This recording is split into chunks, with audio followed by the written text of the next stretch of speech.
السلام عليكم خويا، عاودنا كيفاش وقع لك في هذه الحادثه؟ المراه ديالي في 15 يوم ولا راسها كتحسبي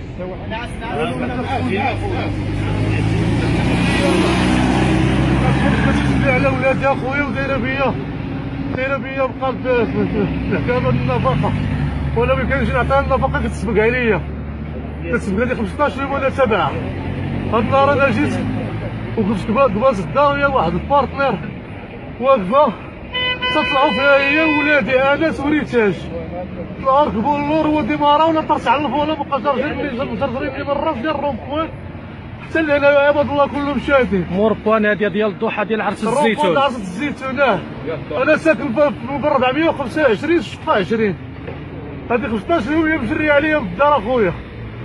ودابا منين حصلتها متلبسه؟ على ما كنت بدات كنت الطوموبيل بقى جرني عباد الله ما كلهمش اللي جالسين في القهوه واللي كلشي خرج من تما حتى لهنايا للمزح. هنا انت شوف رجليا كيولاو وشي يديا كيولاو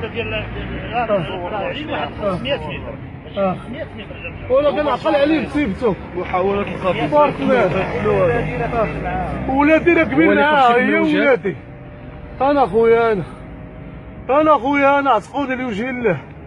وعاش محمد السادس اخويا ولا ياخذ الحق اخويا ما المنكر هذا.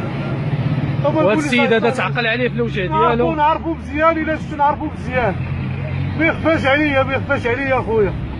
لا بقيت معلق له هكا في الفوله هما كيضربوني المراوي هو كيضربوني يدي في السوارت.